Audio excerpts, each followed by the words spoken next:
What is this lovely hunk of metal? You may recognize it as belonging to a bike frame. Good eye, my friend. Good eye. But what's been done to it? I'll tell you, it has undergone great violence and passed through the flames to give it new life as a unique bike rack.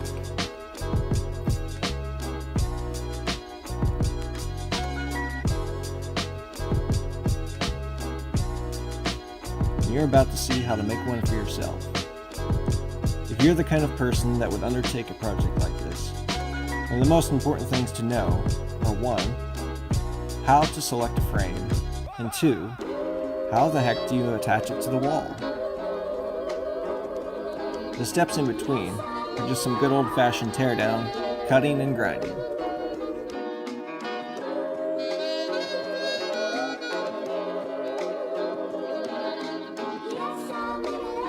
So step 1, find out what size of frame you need your donor bike to be. And to do that, you're going to measure from the center of your stem to the end of your handlebar. The wider the handlebar, the larger the frame you're going to need. And if you've got like a narrow road bike, you might be able to get away with a small, even a BMX frame, but measure, find out first. So in this case, from the center of my stem to the end of the handlebar is about 14 inches on this bike. So if you don't know how to find out what size frame you're working with, you measure from the center of the crank to the top of the seat post, and that is your frame size. The other thing you need to find is a frame. Basically, this top is what goes flush against the wall. So these, the top of your seat post and the top of the head tube there, need to be even. Now in this case, I don't have a nice square here to show you, but this frame really wouldn't work because it's just a hair higher than the seat tube, so that would mean there'd be a gap in the wall here. Or I'd have to cut down on this side, which I think that's a little more complicated. Could be done. But basically, look at your line and see if you've got the material there to do it. If you're cutting into the top tube, that can be fine too. I'll try to put some pictures up of the first one I did, and it was just this part of the frame. The top tube was gone. I removed it from both the seat tube and the head, and it was still plenty strong steel frame. So that's an option. On this frame, the seat post and the head tube, they were almost parallel. I just grinded this down a tiny bit to get them so that they would set even against the wall. So without further ado, I will show you how I made this. First thing we need to do is find a frame. I had initially thought that this beach cruiser frame would be cool, but I would end up losing the top tube, which is the most interesting part with all the curves. The top of the head tube is lower than the top tube, so this wouldn't mount flat to the wall without cutting away the top tube part of the frame.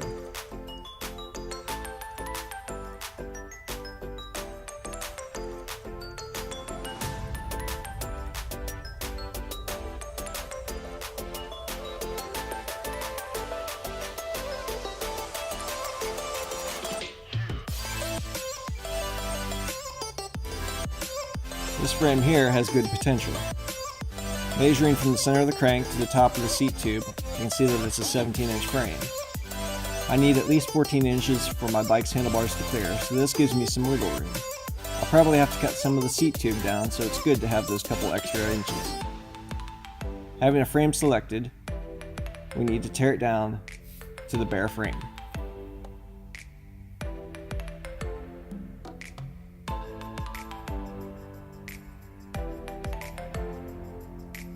There are all kinds of videos out there showing how to remove the various components, and the processes and tools are different depending on what type of components you have. So I won't get too specific with this part. Just remember that to remove the pedals, turn them towards the back of the bike, the opposite way from how you would pedal. Most cheap bikes have these one-piece cranks that can be removed with a large wrench and a flathead screwdriver.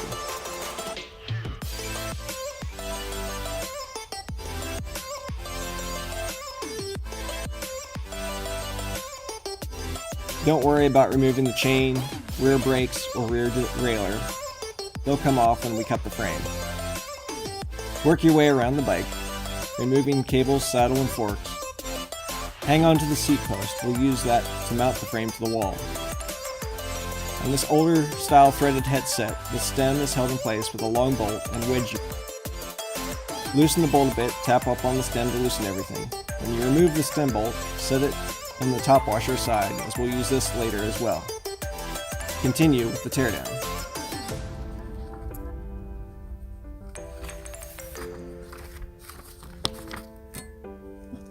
Now you're at the point of no return.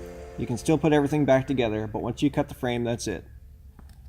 Don't worry about being too neat with your cuts, we'll clean things up later. Chop the chain stay and seat stay.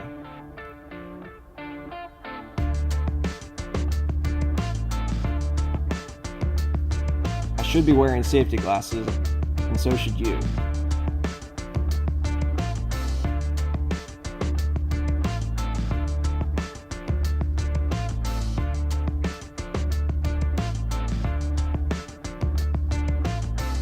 Be careful handling the sharp edges you've just created.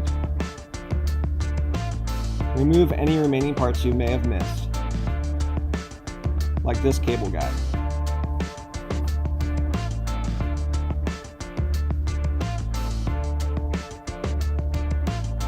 Pretend the floor is the wall and set the frame on it. If you have an aggressive head angle, then the seat tube will likely be too long and won't sit flush.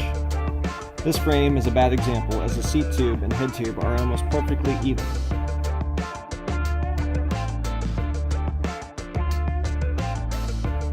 But if your seat tube causes there to be a large gap between the floor and the head, you'll need to cut it down. The seat tube, that is.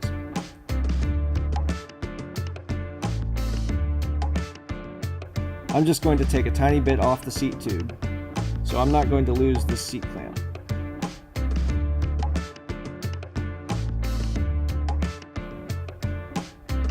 If you need to cut off more of your seat tube, you'll need a removable seat clamp, like the one on this bike.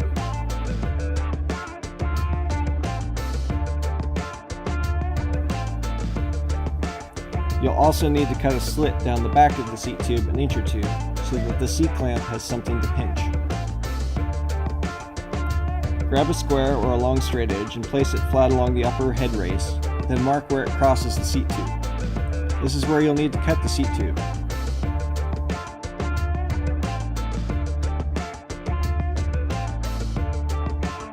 In this case, however, there's almost nothing to cut off. I can just grind down the top down to the seat clamp.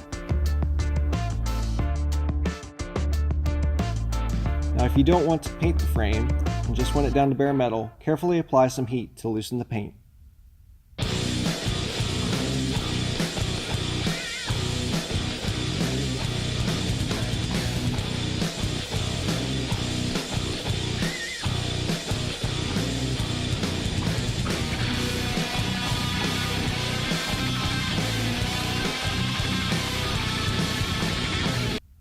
Seriously, it's the easiest way to get the paint off.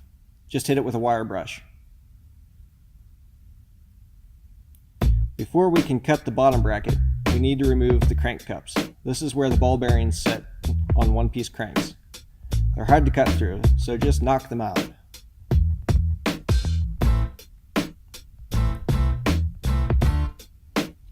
Support the frame to lift the bottom bracket slightly, or do this on the edge of a table. Then with a hammer and any long hard object, beat the edge of the cup from the inside out.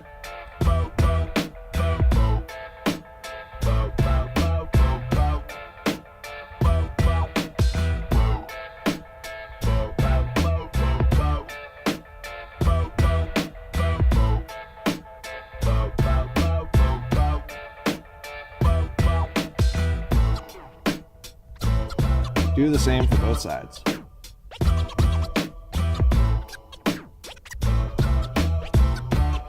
Now you can mark where you want to cut the bottom bracket.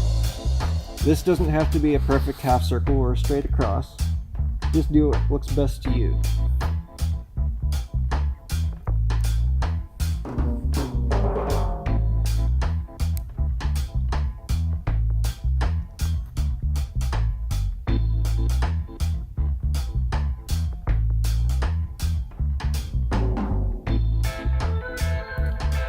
Now, with a cutoff reel or hacksaw, cut through the bottom bracket. This Dremel was slow going and intended to jump on me near the end. So for my second cut, I grabbed the Sawzall, though that can jump on you as well.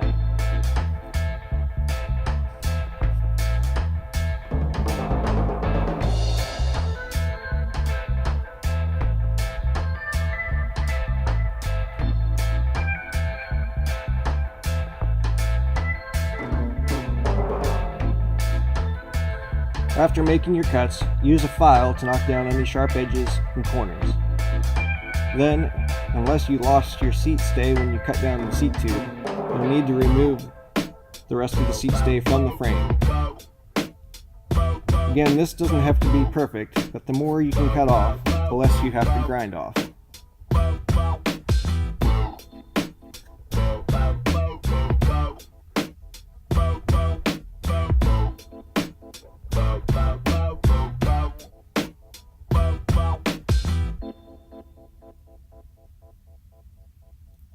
Now to the seat post. We're going to bolt it to the wall with the stem bolt and washer we saved from earlier. Or if you don't have one, use about a 7 or 8 inch long lag bolt and washer. We need to cut the seat post so that when you insert the bolt, there's about 2.5 to 3 inches of thread showing. My stem bolt is about 6.5 inches, so the seat post is getting cut at about 4 inches length.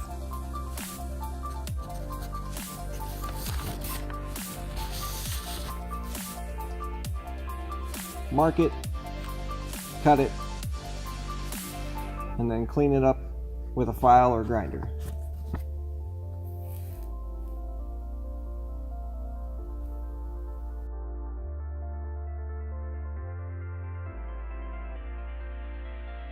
We're almost done. Now it's just cleaning up the frame.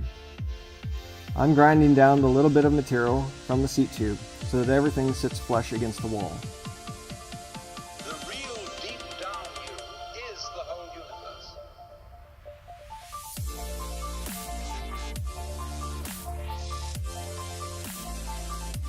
Grind down any remains of the seat stay, being careful not to grind into the seat tube. The final cleanup will be done with a file and then sanding.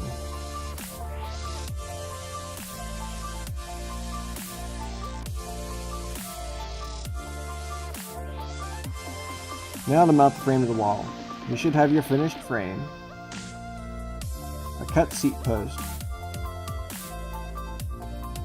an 8 inch long 3/8 lag bolt with 2 3/8 washers that just fit inside the head tube, and a stem bolt with washers.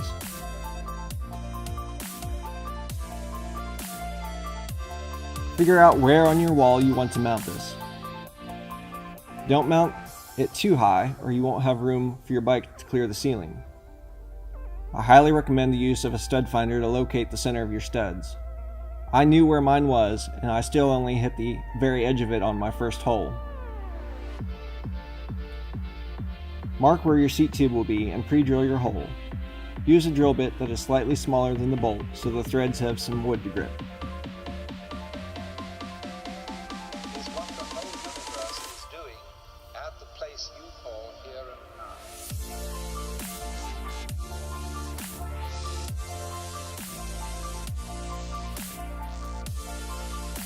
Take your seat posts, stem bolt, and washers.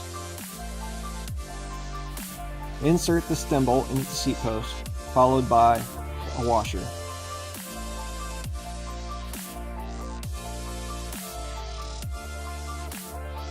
Then screw it into the wall and tighten.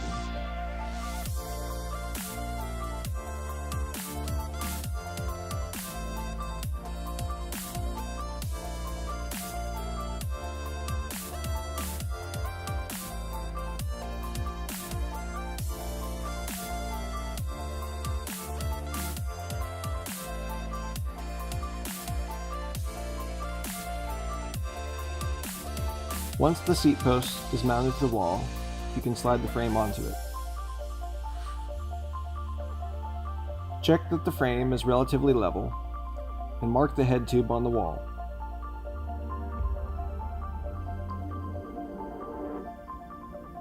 Remove the frame and pre-drill the hole for the lag bolt. Again, choose a bit that is slightly smaller than your lag bolt. And check that you are drilling into a stud.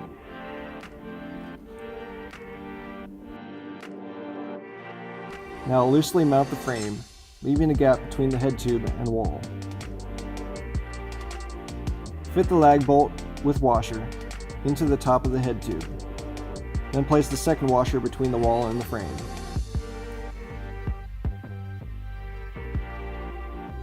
Once you get the bolt started, you can slide the frame tight against the wall and tighten your seat clamp.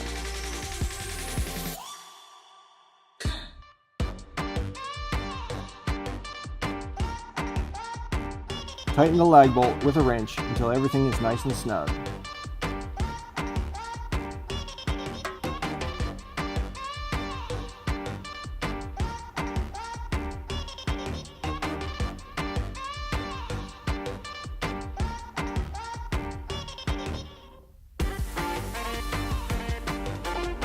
Now hang your bike and step back to admire it.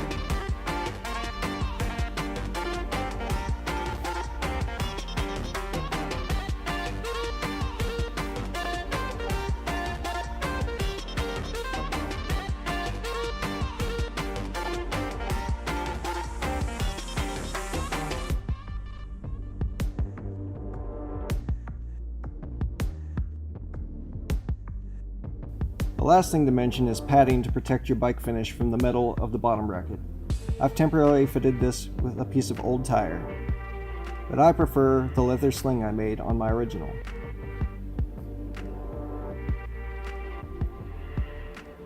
How would you do it? What would you do differently? Leave a comment below.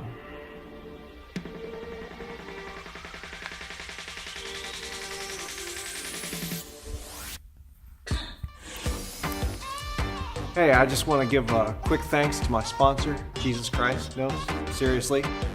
Without him, I wouldn't be here, and none of this would be possible. Now, it might cost you everything to know him, but once you realize you don't really have anything, it's not that hard. And what good is it if you gain the whole world but forfeit your soul? So seek him out. Secondly, I want to thank all the artists that contributed music to my video. Undeniably, it's probably the most interesting part of the video. So check out their descriptions below. And lastly, thanks for watching. If you're subscribed to my channel, thank you. That humbles me. I'm blown away by it. So I'll put out a video after this one, a real quick one, just giving an update of what's going on. If you're at all interested, check that out. This is probably going to be my last video for a while. So thanks for watching.